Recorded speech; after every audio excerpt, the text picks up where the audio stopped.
This is the second video in a row where I have to talk about Van Halen. And this is a review on, not their third album, but more like their 11th. Van Halen III. Or as Ralph Fiennes calls it, Vangina 2. Todd in the Shadows, another YouTuber, called it a train record.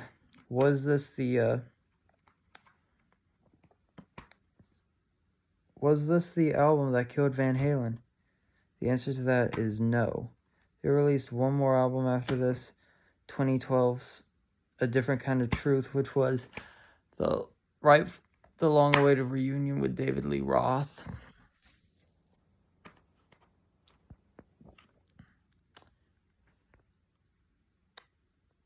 Starts off quick. Alex Van Halen apparently didn't play drums on this, but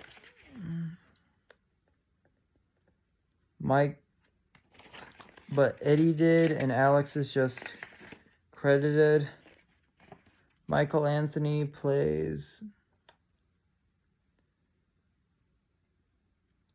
bass on 3 songs while Eddie handles the rest of it. It's pretty much just Eddie and Gary being the only 2 members of the band that are actually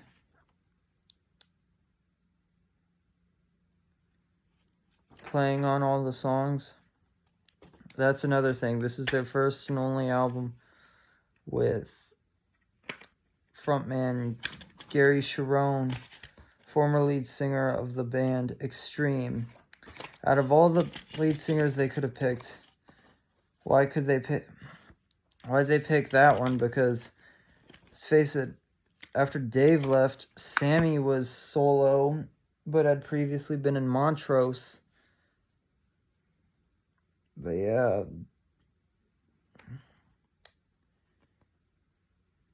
And what's with this cover art, man? It's not that good. This one and the last one I reviewed aren't that good looking. At least it's better than For Unlawful. And musically, it's better than For Unlawful. More on that later. But anyways, what else is there that's interesting? The tour failed and Sharon left or was fired, and then they reunited with Sammy Hagar, which that would be the final tour they'd do with Michael Anthony on bass before he left with Sammy and got replaced by Eddie's son Wolfgang. Fun fact, Wolfgang actually played rhythm guitar for one song on that. But anyways, Gary Sharon is the only member of, well, the only frontman to not play occasional guitar, because David Lee Roth played acoustic guitar, specifically on Ice Cream Man, and I don't know if he did on any other songs they did. And Sammy Hagar played rhythm guitar. But anyways, they could have hired John Corabi, who had just got fired from Motley Crue because the label wanted Vince Neil back. Like, what was John Corabi doing during the Motley Crue reunion? Oh wait, that's right, he was in a super group with Bruce Kulick and Eric Singer because the Kiss reunion. But he could have worked on this instead. The first song, New World, is just a pretty instrumental. Next is Without You, which I like some parts of the song.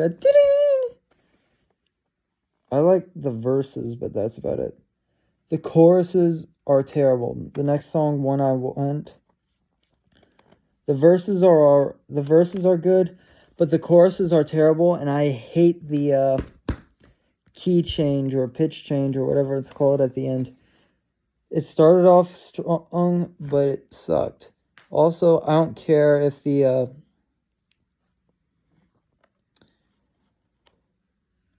lyrics are cringe on that one. Next is Once. I'm sorry, no. Next is From Afar, which was a good song until Gary Cherone opened his mouth. But yeah, but the rest of it's pretty good.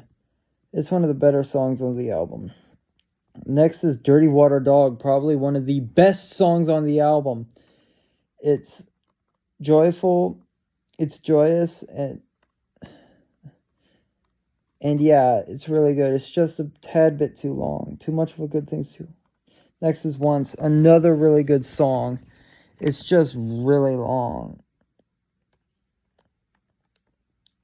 It's a very pretty song. So yeah, those two songs are probably my favorites on the album so far.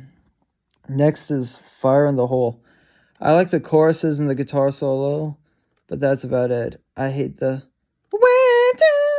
wisdom too. But I enjoy the fire in the hole. In the hole. I can't do it. Next is the ballad Josephina, which was really good. Then they added the hard rock on the chorus and it didn't work. It's a pretty song. It's one of the better songs on the album. Next is Year to the Day, another really good song. Just way too long. Next is Primary, which is just another instrumental. Next is Ballad or the Bullet, which is really good, except I cannot stand Gary Cherone's voice on it. There's just something... On some of these songs, he's doing his best Sammy Hagar impression. It's annoying. I cannot stand the high-pitched squeals from either singer. Next is Ballad or the Bullet. It's another decent song. It's not terrible, but it's not great. Ballad or the Bullet. And last but not least, the infamous How Many Say I, a piano ballad sung by the late, great Eddie Van Halen, who is the guitar player, not the...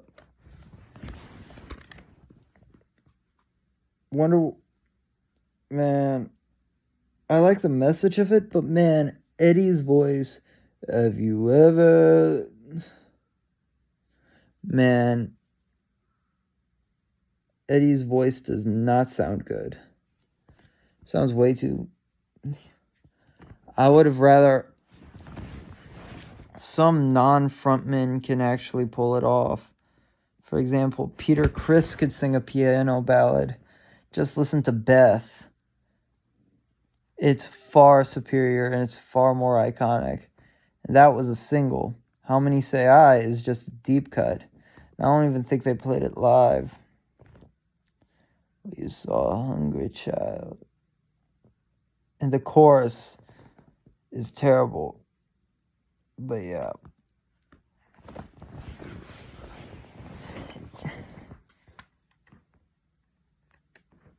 The Eddie Van Halen really shouldn't have sang How Many Say I.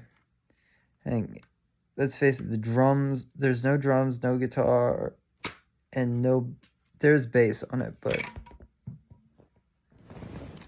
it was not a good fit. Terrible.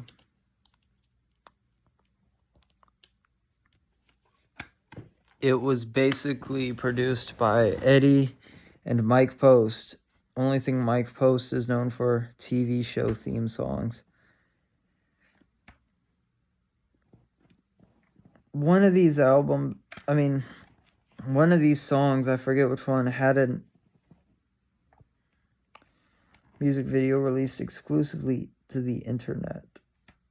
I forget which one it was. But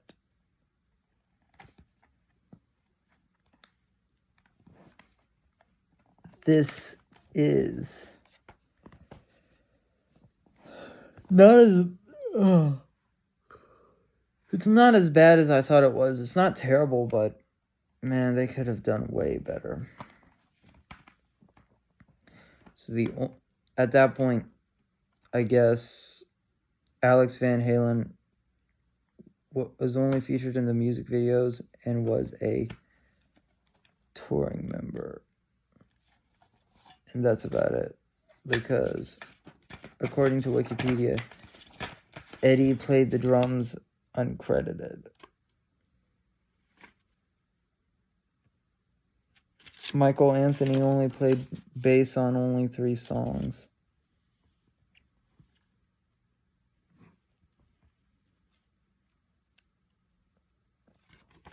It was effing horrible.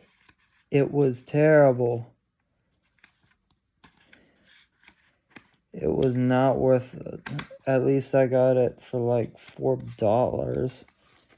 So it wasn't that bad. Like I said. It's not the worst thing they've done, but it's not the best either. It's mid.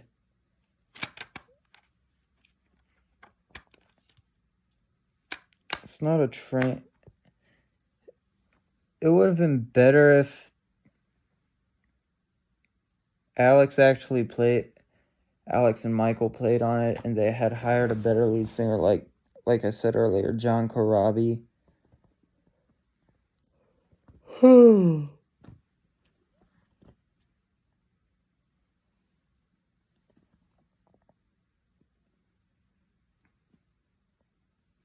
I mean, this was the time when Axl Rose was working on Chinese Democracy. What else?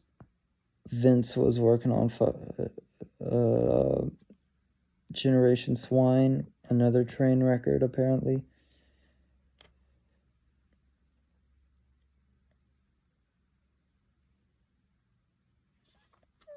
But other than that,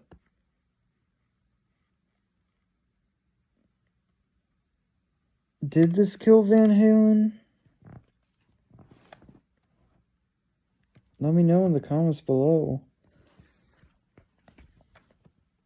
But yeah, I hate Gary Sharon and Sammy Hagar's high-pitched squeals. They just don't do it for me.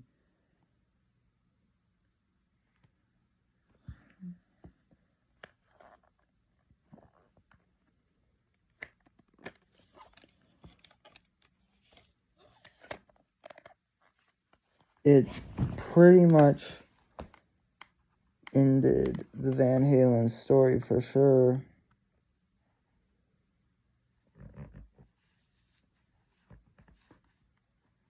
Like I said, there were a few good songs I liked on here. I can't say that about the previous CD I reviewed. This album's not front-loaded or back-loaded, it's more middle-loaded. But other than that,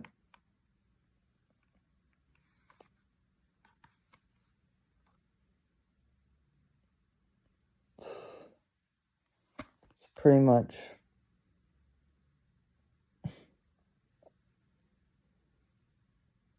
not that bad, but not that great. Highly underrated. But yeah,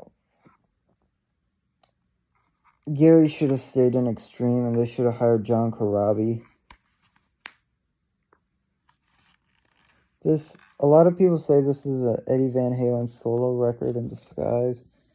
It really is. If Eddie played drums and played most of the bass parts,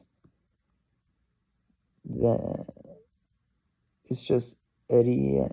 It's the Eddie and Gary show.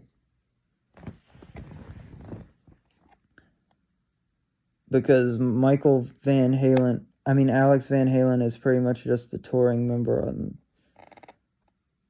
for the tour, and Michael Anthony only playing on 3 songs that just means he's pretty much just a touring member too. It's pretty much not worth it. It's like Alex and Eddie did Gary so wrong, and did Michael so wrong. There's a reason why none of the Sammy Hagar or Gary Cherone songs never made it into Van Halen's Guitar Hero game back in 2009. And there's a reason why Michael Anthony's not a playable character. They've pretty much, once Dave rejoined, Gary and Sammy and even Michael Anthony were blacklisted from Van Halen history. It was basically a fresh start, and it's basically built on the nostalgia of those old those first 6 Van Halen albums.